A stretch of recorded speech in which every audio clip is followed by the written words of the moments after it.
The fluorescent lights hummed overhead as Marcus Chun adjusted his security uniform and checked his watch. 5:43 a.m. The Sterling Technologies parking garage stretched empty before him, concrete pillars casting long shadows in the dim morning light. His footsteps echoed as he began his rounds, eyes automatically scanning for anything out of place. Most people saw just another security guard making his patrol. They didn't notice how his gaze swept methodically across sight lines, how he positioned himself to observe multiple exits simultaneously, or how his hand instinctively checked his radio's position. These were habits from another life, one he'd left behind 3 years ago. His phone buzzed with a text from Emma. "Good luck at work today, Daddy. Love you." The message made him smile despite the early hour. His 80-year-old daughter was his entire world now, the reason he traded his FBI badge for a security uniform. Some might call it a step down, but Marcus knew better. Every honest job had dignity, and this one let him be home for dinner every night. The elevator chimed as the first executives began arriving. Marcus straightened, nodding respectfully as they passed. Most ignored him completely, their minds already on meetings and deals. That was fine by him. Being invisible had its advantages. Before we dive deeper into this story, drop a comment and let us know what state you're watching from.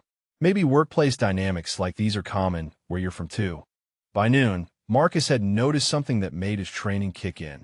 3 vehicles had been circling the garage all morning. Different cars, different drivers, but the pattern was unmistakable. Professional surveillance. The black sedan on level 2 had switched parking spots twice. The gray SUV kept its engine running during what should have been a work meeting. The blue coupe had tinted windows and California plates in a garage full of local vehicles. Marcus memorized every license number, every face he could glimpse. 40 floors above, Victoria Sterling stood at her office window, phone pressed to her ear as she negotiated another merger detail. She commanded Sterling Technologies with the same precision her father had, building it into a tech empire worth billions. Today's board meeting would determine whether she kept control or lost everything to hostile investors. Her assistant knocked softly. "Miss Sterling," the parking security guard called about some concern downstairs. "Should I transfer him?" Victoria barely looked up from her contracts. "Tell him to file a written report. I don't have time for parking disputes." Marcus waited on hold for 10 minutes before the line went dead. He stared at his radio, frustration building. In his FBI days, threat assessments were taken seriously. Here, he was just a guard whose concerns didn't matter. He walked the perimeter again, noting how the suspicious vehicles had positioned themselves at strategic exit points. Someone was planning something big, and it centered on this building. That evening, Marcus sat at his kitchen table with Emma, helping her with math homework while his mind processed the day's observations. The surveillance pattern wasn't random. Someone was studying Victoria Sterling's routines, timing her movements. "Daddy, you look worried," Emma said, looking up from her multiplication tables. Her dark eyes held the same intensity he recognized in himself. "Just thinking about work, sweetheart." Marcus forced a smile, not wanting to burden her with his concerns. "How was school today?" Mrs. Patterson said, "I'm really good at noticing things other kids miss." Emma beamed with pride, like how Tommy was sad, even though he was smiling, because his shoulders were droopy. Marcus felt a surge of love and pride. His daughter had inherited his observational skills, but hers came from empathy rather than training. "You're very smart, Emma. Always trust what you notice." After tucking Emma into bed, Marcus returned to his laptop and pulled up the garage's security footage from his phone. The 3 vehicles had maintained perfect coverage of all exits. Professional teams used this exact formation for target acquisition. His FBI instinct screamed danger. He tried calling the building's head of security, but got voicemail. Marcus left a detailed message about the suspicious activity, knowing it would probably be dismissed as paranoia from an overzealous guard. But he had to try. Victoria Sterling arrived at her office before dawn, her mind sharp despite the sleepless night. Today's board meeting would determine her company's future. The hostile takeover bid from Meridian Corp had backing from 3 major board members, and she needed every vote to maintain control. Her father had built Sterling Technologies from nothing, trusting her to carry on his legacy. Losing the company would mean thousands of jobs lost, innovative projects scrapped, and her life's work destroyed. Failure was an option. The boardroom filled with executives, lawyers, and investors. Victoria presented her quarterly numbers with confidence, but she could see doubt in several faces. Meridian's offer was generous, and some board members were clearly tempted by the immediate profit. Meanwhile, Marcus began his shift with renewed vigilance. The same 3 vehicles had returned, positioned identically to yesterday. But now he noticed something else. A 4th car, a white van with panel windows, had joined them on the street level. The surveillance net was tightening. He called his former FBI partner, Detective Rodriguez. Rodriguez, it's Marcus Chun. I need you to run some plates for me. I think there's a credible threat at my workplace. Marcus, you've been out of the game for 3 years. Rodriguez's voice carried concern. Are you sure you're not seeing ghosts? Trust me on this one. Marcus rattled off the license numbers. These aren't ghosts. Rodriguez called back within an hour. Marcus, those plates you gave me? 2 are registered to shell companies with ties to private military contractors. The 3rd belongs to a rental car that was reported stolen yesterday. Marcus felt his blood run cold. Professional killers. He had to warn Victoria Sterling directly. Protocol be damned. He took the elevator to the executive floor, his security badge granting him access. The hallway buzzed with activity as board members emerged from their marathon meeting. Victoria walked among them, her face composed despite the obvious tension. "Miss Sterling," Marcus called out, stepping forward. "I need to speak with you about a security threat." Her assistant, a sharp-eyed woman in her 30s, immediately blocked his path. "Excuse me, you can't just approach Miss Sterling. If you have concerns, file them through proper channels." "This can't wait," Marcus insisted, his training telling him time was running out. "There are vehicles conducting surveillance on this building. Professional grade. Miss Sterling's life could be in danger." Victoria barely glanced at him. "Security threats are handled by our head of security, not parking attendants. Please return to your duties." She continued walking toward the elevators with her entourage. Marcus watched helplessly as the woman he was trying to protect dismissed him without a second thought. In her world, he was invisible, his warnings meaningless. At 6:15 p.m., Victoria Sterling emerged from the building's main entrance, flanked by 2 board members still discussing the day's contentious meeting. The vote had been closer than expected, but she'd maintained control by a single vote. Exhaustion weighed on her shoulders as she walked toward the parking garage. Marcus positioned himself near the garage entrance, every nerve on high alert. The white van had moved to street level, engine running. The black sedan sat perfectly positioned with a clear sight line to the walkway. This was it. Victoria's heels clicked against the concrete as she approached her reserved parking spot. Her security detail had left after the meeting, standard protocol for routine departures. She was alone and vulnerable.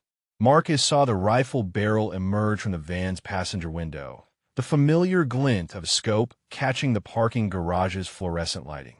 Professional sniper, maybe 300 yards away. Clean shot. Without thinking, Marcus sprinted toward Victoria. "Gun!" he shouted, his voice echoing through the garage. "Get down!" Victoria turned in confusion just as Marcus tackled her to the ground behind a concrete pillar. The rifle shot cracked like thunder, the bullets sparking off concrete where Victoria had been standing milliseconds before. "Stay down," Marcus commanded, his FBI training taking over completely.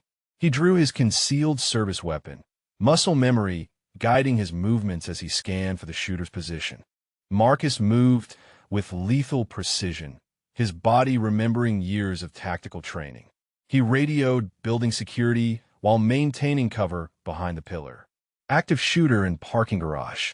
Lock down the building immediately." The van's engine revved as the assassination team prepared to flee. Marcus couldn't let them escape to try again. He broke from cover, using parked cars as shields while advancing toward the street level.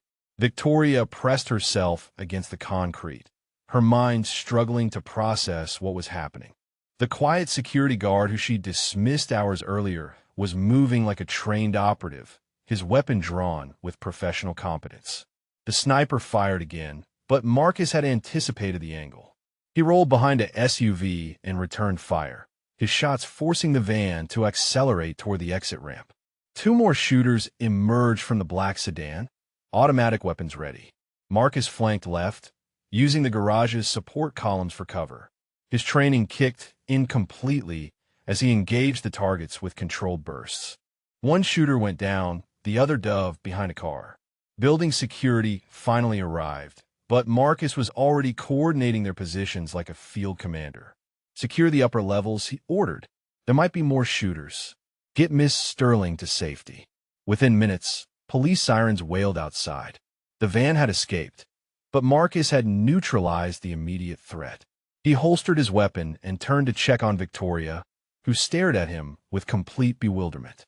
2 hours later, Victoria sat in her office conference room across from Marcus, Detective Rodriguez, and the FBI task force coordinator.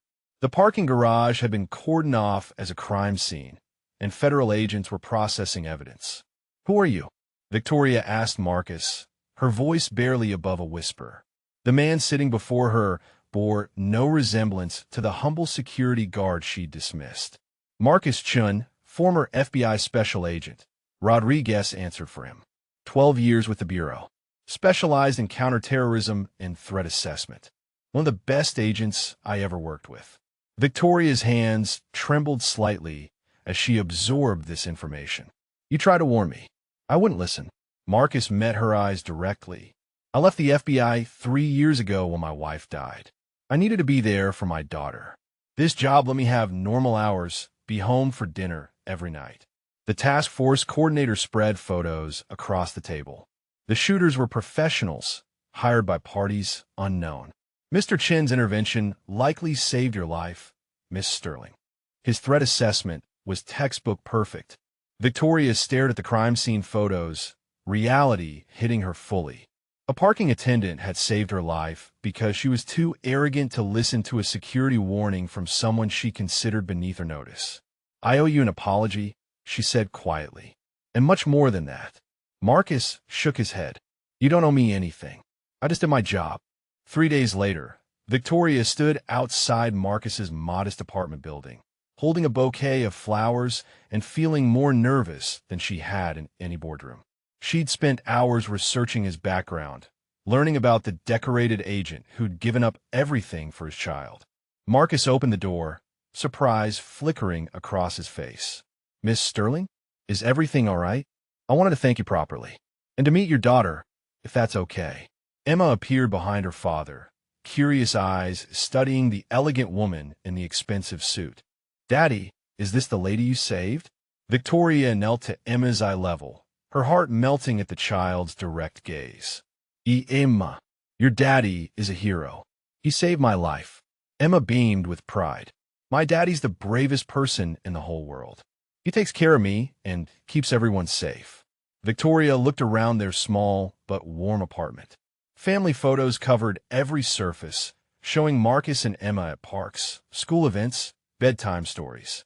The love between them was palpable, filling every corner of their humble home. Over dinner, Emma chattered about school, while Marcus cooked simple but delicious pasta. Victoria watched this ordinary yet extraordinary family, understanding for the first time what Marcus had sacrificed.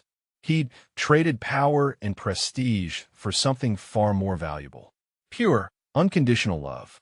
A week later, Victoria called Marcus into her office.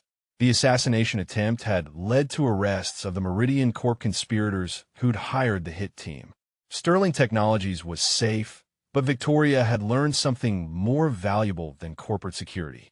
"Marcus, I want to offer you a position as head of corporate security. The salary would be 3 times what you're making now, full benefits and equity options." Marcus sat quietly for a moment, considering.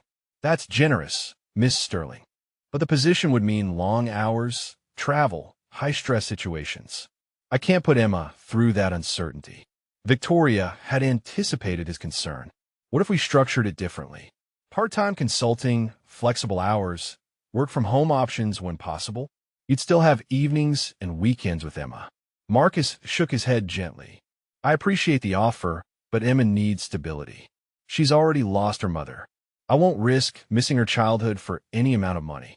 Victoria studied this remarkable man who turned down a lucrative career opportunity without hesitation. In her world, ambitious people always said yes to advancement. Marcus's priorities challenged everything she thought she knew about success. I understand, she said finally, but I hope you'll reconsider if I can create something that works for your family. Marcus smiled. Emma comes first, always. But I'm grateful you asked. Victoria spent sleepless nights redesigning the position. She consulted with HR, restructured departments, and created something entirely new in corporate America. A week later, she called Marcus again. I have a different proposal, she began, sliding a folder across her desk. Security consultant for family-friendly corporations. You'd help other companies protect their executives, but on a schedule that works for single parents. Marcus opened the folder, his eyes widening at the details. The position offered excellent pay, flexible hours, and a revolutionary concept of family-first policies.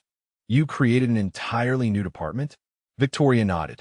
You're not the only parent who's had to choose between career advancement and family time.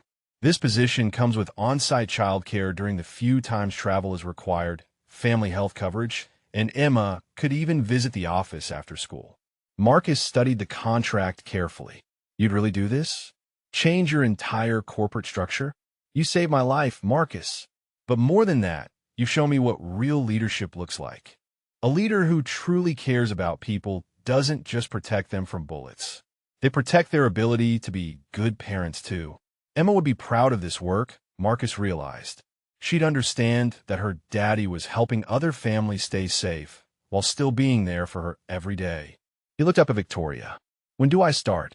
6 months later, Marcus sat in his new office reviewing security protocols for 3 Fortune 500 companies. His innovative family-first approach had attracted executives nationwide who wanted protection without sacrificing time with their children. Emma visited after school, doing homework at a small desk Victoria had installed in his office. She proudly told anyone who'd listen about her daddy's important job helping families stay safe. Victoria stopped by that afternoon, watching Marcus work with quiet satisfaction. The assassination attempt had been a blessing in disguise, opening her eyes to the hidden talents among her employees. She'd implemented new policies recognizing every worker's potential value. Marcus looked up from his reports. Emma's science fair project won first place. She designed a home security system using motion sensors and cameras. Victoria laughed. Like father, like daughter. She's already showing signs of following in your footsteps. As the sun set over the city, Marcus packed up his work and took Emma's hand. They walked together toward the parking garage where everything had changed. The same concrete pillars stood guard, but now they held different meaning. They represented the place where a dismissed security guard had saved a life and discovered that every person's worth extends far beyond their job title. If this story touched your heart, please drop a comment and let us know your favorite part, character, or if you've witnessed similar hidden talents in someone you know.